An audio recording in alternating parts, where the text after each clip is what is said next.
Hey, what is up, guys? Solidkong with the Gamer's Couch here, debunking Blizzard Entertainment's Diablo 3. I personally love this game. I got it for Christmas last year. Yes, I got this game for Christmas. And I have to say, I am eternally grateful for having this game. Now, if you're already a Blizzard fan, and you play WoW or StarCraft, you'll love this game. In my opinion, of course. If you aren't, and you're a PC gamer, you play Team Fortress, or XCOM Enemy Unknown, or heck, even the Call of Duty series on Steam, I think you should still check out this game. This game isn't for hardcore RPG fans. It doesn't have any hardcore RPG elements like, Final Fantasy or anything like that. But it's also not so casual about it like games like Borderlands. It's a perfect blend, in my opinion, in the fact that you can loot any enemy you see once you kill them, loot the bosses, upgrade your equipment with better jewels. Things I'll go into detail later. Now, the story goes in Diablo 3 that your character, playing as one of the 5 classes Diablo has to offer, is investigating a fallen star that has landed near the city of Tristram. Whenever investigating this star, you find out that the star is actually the fallen angel Tyrael. Tyrael fell to earth from heaven after fighting with one of the other angels because of guess who's return. That's right, Diablo. Tyrael lets it be known that Diablo is indeed rising again and is summoning the Lords of Hell to help him, and it's your job to help Tyrael stop him. The game is featured on 4 acts, each with a final boss and plenty of bosses in between. With all this, the game can still feel a little short. What I mean by this, I mean that as soon as you hit the climax, which in my opinion is Act 3, the ending is right around the corner. Now, this really wasn't disappointing for me in the fact that the second you beat the game, you get to play some more. With a new game plus, basically, with that same character going through the story again on a higher level. Speaking of higher levels, the game is featured on 4 difficulties. Normal, then Nightmare, then Hell, and then the famous one-hit KO enemy, Inferno. This is an amazing feature, and each new difficulty is very different from the last. The only problem with this is that in order to reach the new difficulty, you must beat the entire game on the lesser difficulty. To get to Nightmare, Normal. To get to Hell, Nightmare. To get to Inferno, Hell. This really isn't that bad of a problem if you really love this game, but if you are a casual player, you might stop at Normal, or even Nightmare. Now, don't think I'm saying this is a bad game. I've said quite the contrary the entire video. Yes, it's a little, tedious, but the game has so much to offer to try to counterbalance that.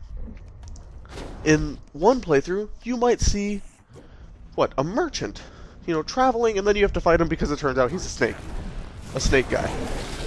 Next time, it's a pack of fallen sorcerers. I'm not saying the game is always different, but the game does try to throw things out there that make it different. One thing that I love about the game is the implementation of the 5 classes that I mentioned. I myself have only played Demon Hunter the most, with only about a couple hours of Barbarian and Witch Doctor. Now, why do I love all these classes so much? Mainly because, it's nice to see some diversity in your co-op game. Yes, there's co-op, and I will go into that later. But the 5 classes of the game are actually pretty diverse in terms that 1's just pure melee damage, 2, the Monk and the Barbarian do melee damage. Then you have the Spellcasters, the Witch Doctor, and the Wizard. Then of course you have your Ranger type class, the Demon Hunter. Of course, I always pick the Ranger type class, even in WoW and even in Rift. Basically, this is a really good game. And if all this wasn't enough, the whole story, the 4 acts, the completing the 4 acts 4 different times, you can also do it on hardcore mode. What hardcore mode is it's the exact same game, same difficulty, not harder, not weaker. It's the same thing, but with the small little problem that if you die, that's it. What do I mean by that's it? I mean exactly that. That is it. Your character is unavailable from then on. He is gone. This is a challenge I have not attempted myself, but I do intend to, and might even record it. For now, no. If that didn't sound crazy enough, there are achievements in the game. Yes, achievements, something like WoW, or Xbox 360, or PSN trophies, or Steam achievements. There are thousands of achievements for Diablo. Achievements that include beating the game on Hardcore Inferno. So, not only did you get through the game on Inferno, which one hits you at every turn, but you got through it without dying. Not once, not twice, not 3 times, but 4 campaigns you did not die. I'm not saying you should do that the second you get this game, but that challenge is there for you. There's always things to try for. Many achievements, simple achievements from dyeing your armor to ones like the Inferno hardcore one. There are achievements for co-op. There are achievements for your merchants. Speaking of which, you have 2 merchants. The 2 merchants in the game are the blacksmith, who does as his name suggests. Forges weapons and armor for you, at a price, and salvages your armor that you really don't want but you don't want to sell. Salvaging gives you these neat little trinkets that you can use to forge weapons and armor with the price.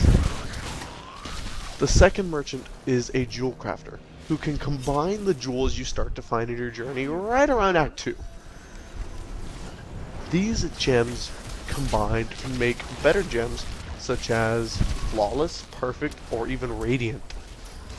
These gems are used to augment your weapons and armor with things like higher dexterity, higher XP boost, higher vitality, even higher strength and intelligence. You name it, that gem will do it based on what is it equipped in, from a helmet, a weapon, or a chest plate.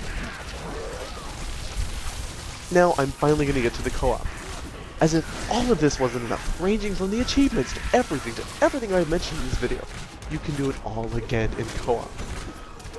This game shares a thing that Borderlands, Dead Island, and many other 4-player co-op games have. The more players, the harder it is. The more loot you get, hell, the more people, like I said, the more loot. The better the loot, the better the enemies, the more XP. And I kinda messed up on there, and I apologize.